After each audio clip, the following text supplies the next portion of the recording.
Bonjour Nicolas Dupont-Aignan. Bonjour Noé da Silva. Merci d'être avec nous ce matin. Vous l'avez entendu, la bataille de Mossoul a commencé selon le Premier ministre irakien. Est-ce que c'est la fin de Daesh pour vous? Écoutez, il faut d'abord la gagner. Et l'État islamique est encore solide, donc tout doit être fait pour abattre cet ennemi de la France. Vous parlez souvent des réfugiés qui arrivent en Europe. Est-ce que la fin de Daesh, la fin des conflits dans cette zone marqueront l'arrêt de l'arrivée de réfugiés? Oui et non. Oui pour certains réfugiés qui d'ailleurs ont le droit d'asile, mais non pour les phénomènes de migration qui viennent d'Afrique. Et je suis un des seuls hommes politiques français qui parle sans cesse du co-développement de l'Afrique, de la nécessité d'aider ce continent si on veut éviter les migrations. Je suis pour le rétablissement des frontières, je suis pour l'expulsion des migrants qui ne doivent pas être sur notre sol, mais en même temps, il faut changer de politique vis-à-vis de l'Afrique si on veut fixer les populations et faire en sorte qu'elles aient la dignité de vivre dans leur continent. Avez-vous révisé votre géographie et vos fiches d'actu concernant les pays voisins de la Syrie qui n'accueillent pas de réfugiés? C'était un mauvais procès. Il suffit d'écouter mon propos sur Sud Radio. Je visais le Qatar et l'Arabie Saoudite qui sont richissimes et qui ne veulent pas accueillir de réfugiés. Et ça a été transformé en une mauvaise polémique. Tout ça est dérisoire et montre bien que dans notre pays, dès qu'on essaye de ne pas dire ce que pensent certains journalistes, pour être clair, on est accablé. Vous savez, les Français ne se trompent pas. Il n'y a aucune raison que la France accepte, alors qu'elle a déjà accueilli beaucoup d'étrangers sur notre sol, qu'elle est en panne d'intégration, qu'elle a 6 millions de chômeurs. On ne peut plus continuer et j'ai l'honnêteté de le dire. Et ce sont d'ailleurs ceux On n'est pas le pays qui veulent... accueille le plus de réfugiés. Et alors Non, mais la alors, situation n'est pas catastrophique non plus. Si. Il y a 6 millions de chômeurs en France, il y a des retraités qui vivent avec 800 € par mois, il y en a assez que l'argent du contribuable favorise l'entrée de migrants. Ce n'est pas à la France de payer toute la misère du monde. Les Français souffrent assez et je souhaite que l'Europe et la France aient une politique intelligente, c'est-à-dire changer de politique étrangère, d'une part, et d'autre part, faire en sorte qu'il y ait un autre développement en Afrique.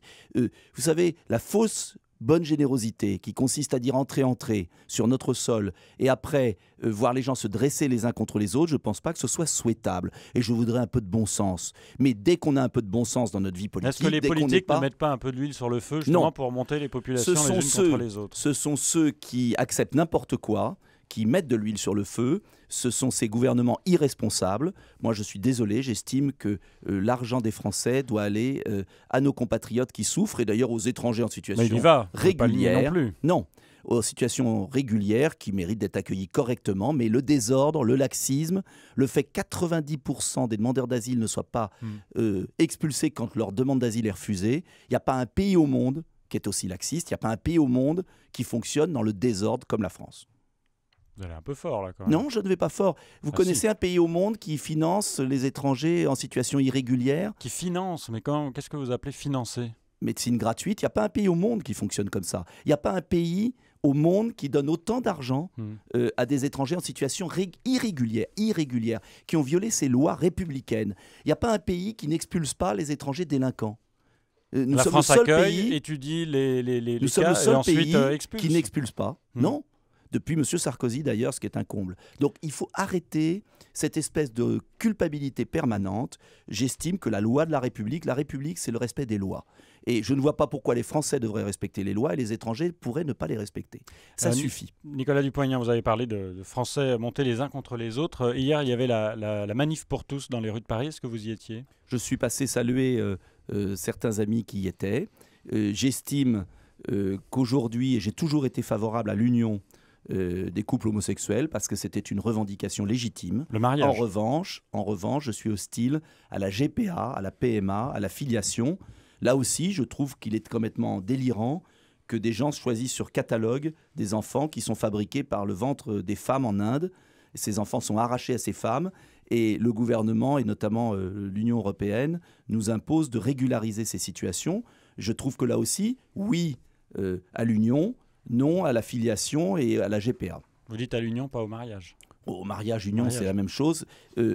Tant qu'il n'y a pas l'enfant dedans, il n'y a aucun problème. J'ai toujours été clair là-dessus. France Bleu Matin, il est 8h16. Dans 5 minutes, notre d'accord, pas d'accord. Il faut dépénaliser le cannabis. D'accord ou pas d'accord? Vous le dites au 01 42 30 10 10. Vous appelez tout de suite l'invité de France Bleu Matin. La suite, Noé da Silva avec Nicolas Dupont-Aignan. Justement, Nicolas Dupont-Aignan, faut-il dépénaliser le cannabis? Bien sûr que non. Vous savez, le cannabis fait des ravages terribles, notamment chez nos jeunes. L'alcool aussi. Comment? L'alcool aussi. Mais c'est pas du tout de même nature. Et vous le savez très bien, c'est pas parce qu'il y a des difficultés qu'on doit en ajouter d'autres. Cette démagogie de la classe politique, je vois Madame Kosciusko, Monsieur Hamon, c'est terrible. Vous savez, moi j'aimerais que dans notre pays, on lutte contre les trafiquants de drogue un peu plus. C'est pas le cas dans nos banlieues, partout d'ailleurs. Les gros bonnets d'ailleurs aussi. J'ai fait un rapport sur les paradis fiscaux, l'argent de la drogue. C'est le principal péril pour les parents. Tout parent s'inquiète de la toxicomanie. Mais est-ce que vous entendez quand même ceux qui disent si on dépénalisait le cannabis, si on l'encadrait, il y aurait mais c'est complètement faux. Après, il y aurait un trafic de cocaïne, d'héroïne. Et les pays qui l'ont fait en Espagne, aux Pays-Bas, ont vu la catastrophe.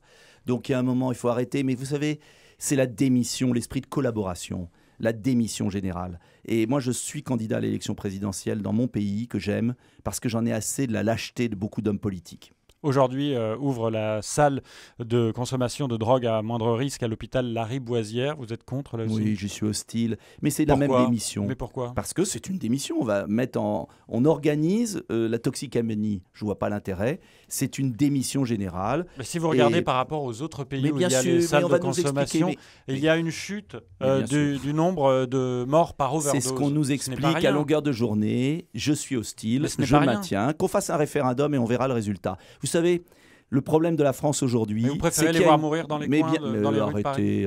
Je préfère qu'on lutte. Non, mais Nicolas, je préfère qu'on lutte. Si les chiffres sont là, ils disent que les autres salles de consommation à moindre risque, on a encore la liberté d'expression. Oui, eh bien, je vous dis que je préférerais que l'État français lutte contre les trafiquants. Et quand je vois que dans ma ville ou dans ma circonscription, il y a des trafiquants de drogue qui tiennent le terrain, on a vu ce qui s'est passé à Viry-Châtillon, que l'État est impuissant, que la justice est laxiste, je dis ça suffit. Et si je suis élu président, je ferai un référendum. Un référendum et les Français trancheront cette question, notamment avec des peines dissuasives pour les trafiquants et que les trafiquants étrangers soient expulsés de France aussi. Parce que ça suffit. L'état de désordre de notre pays, où ce sont toujours les plus faibles, les enfants, les jeunes, qui sont la victime de la démission de l'État, eh bien je suis désolé de vous le dire, j'en ai assez. Et vous savez, il y a beaucoup de Français qui voudraient qu'il y ait une reprise en main du pays de manière sereine, avec du bon sens, mais comme tout le monde le demande. Venez dans nos quartiers difficiles. Venez dans nos quartiers difficiles. Qui tient le terrain aujourd'hui? Ce sont les trafiquants. Alors qu'on ne parle pas de la consommation libre de la drogue. Ça serait la boucle serait bouclée, si je puis dire.